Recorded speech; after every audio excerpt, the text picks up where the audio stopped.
Hi. Well, I was just getting ready to enjoy this fabulous, dreary day.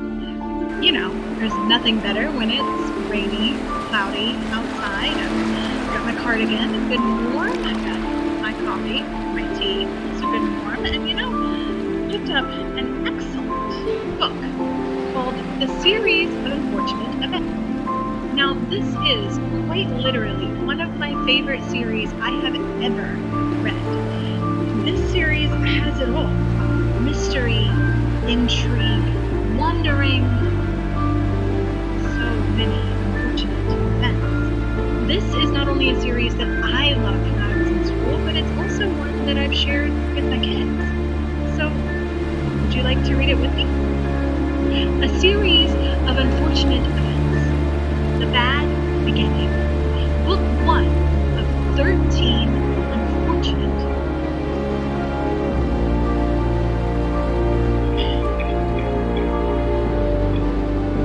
Did you guys hear that? I must be hearing things. I know I just didn't hear some creepy dude laugh in my library.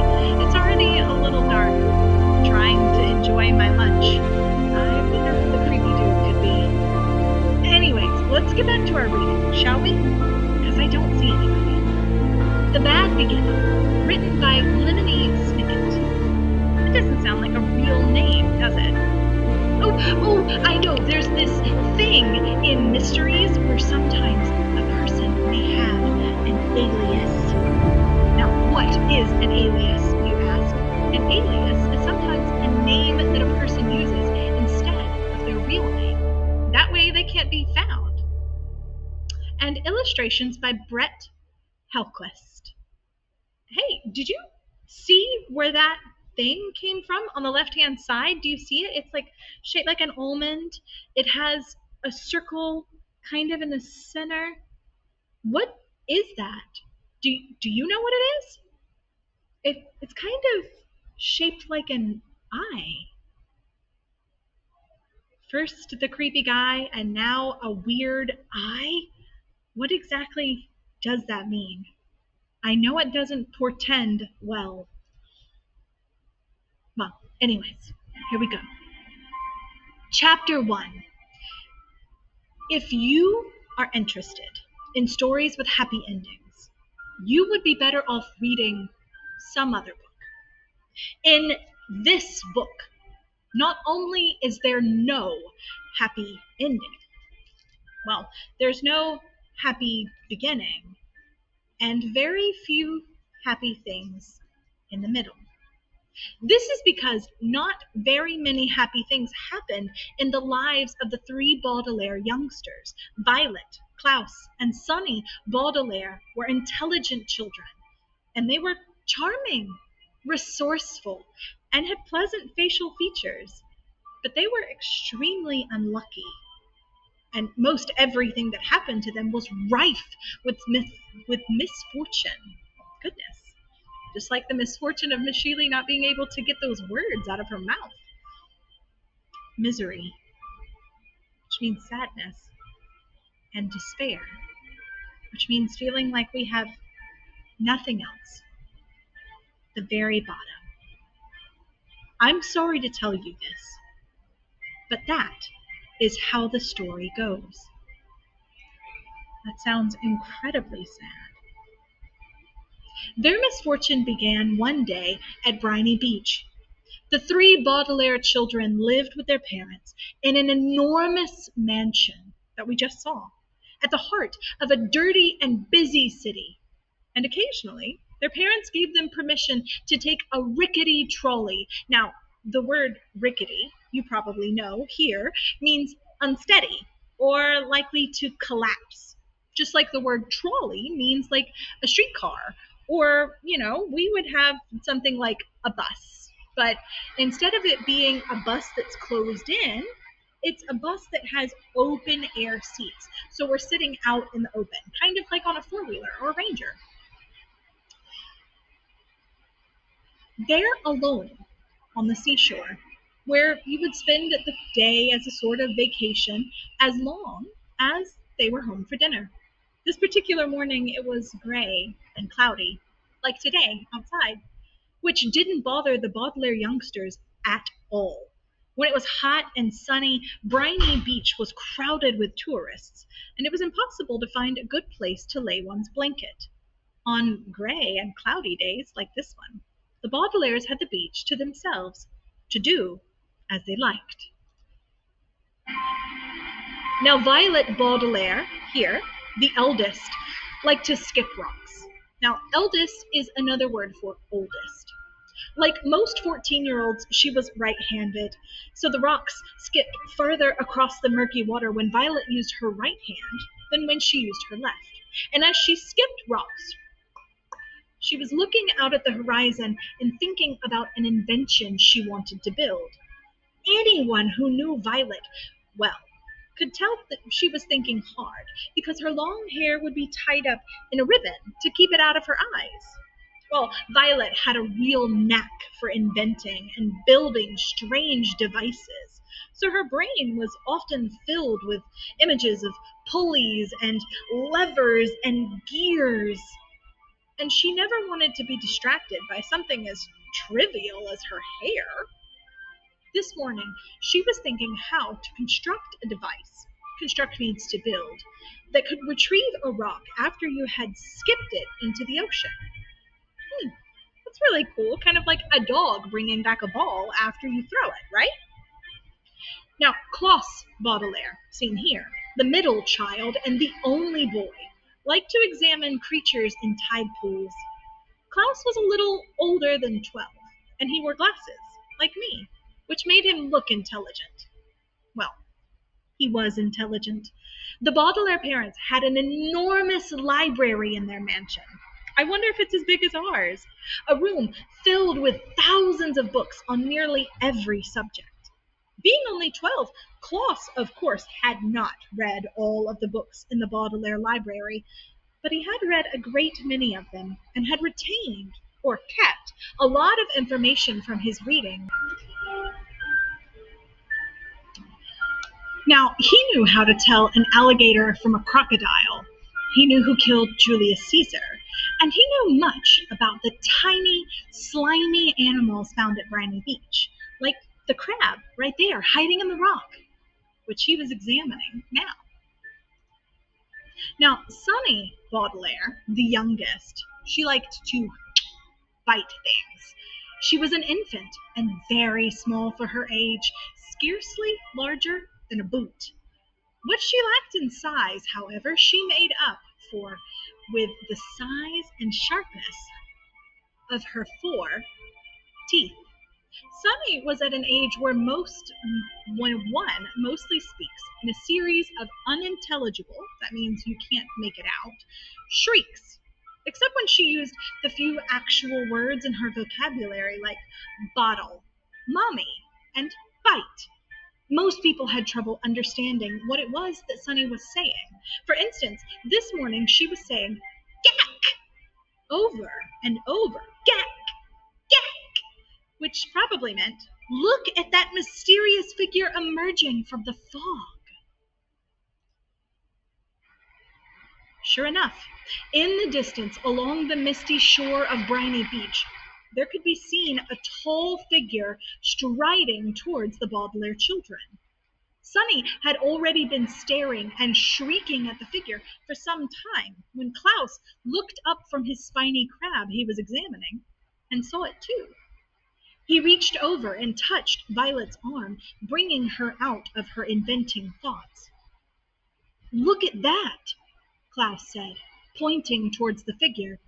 It was drawing closer, and the children could see a few details. It was about the size of an adult, except its head was tall and rather square. What do you think it is? Violet asked. I don't know, Klaus said, squinting at it, but it seems to be moving right toward us. We're alone on the beach, Violet said nervously. There's nobody else it could be moving toward.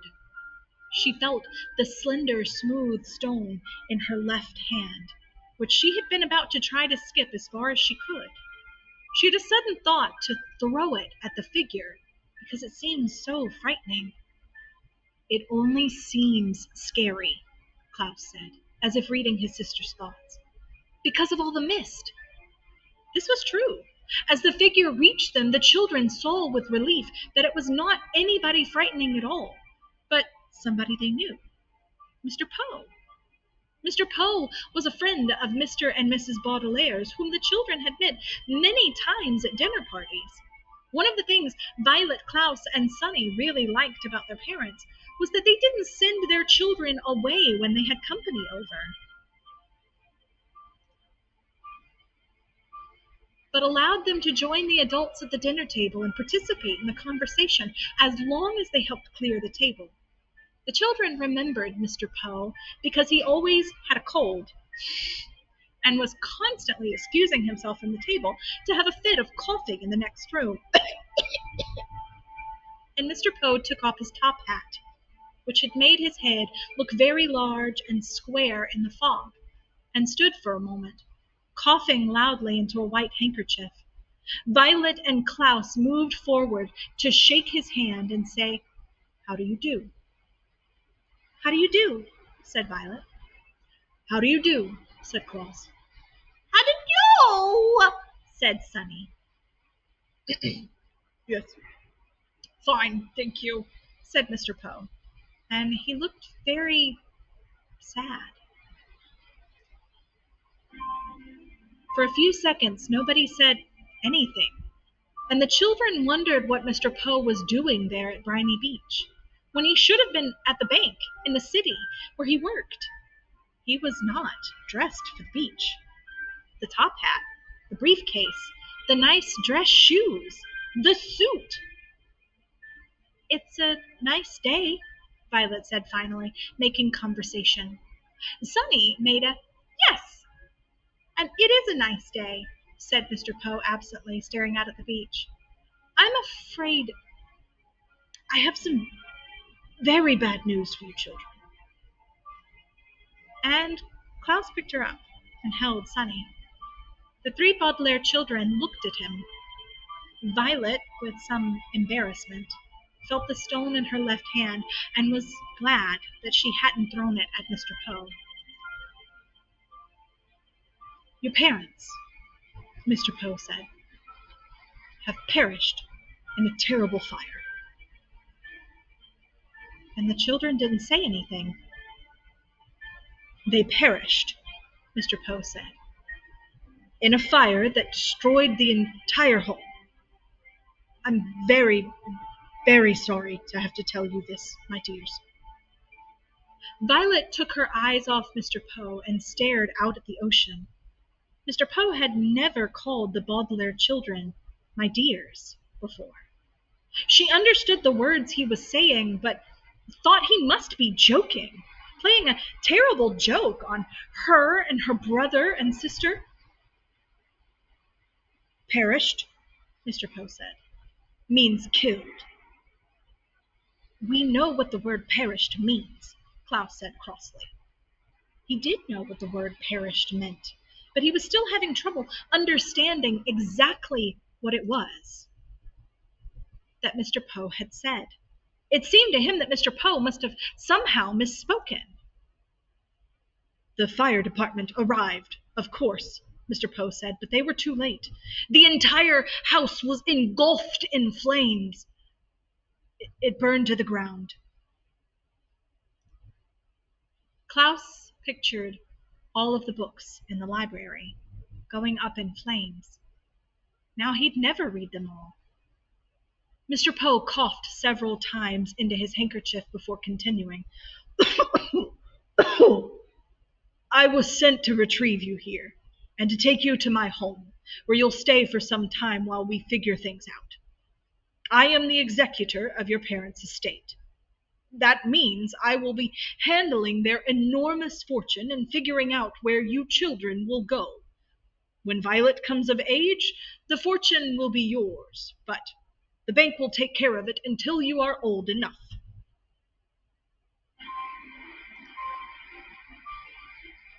"Come with me," said Mr. Poe, and held out his hand. And in order to take it, Violet had to drop the stone that she was holding.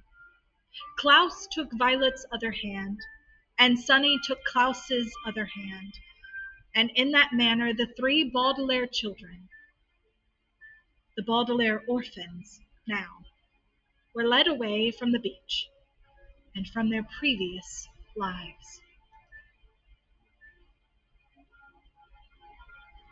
The Bad Beginning.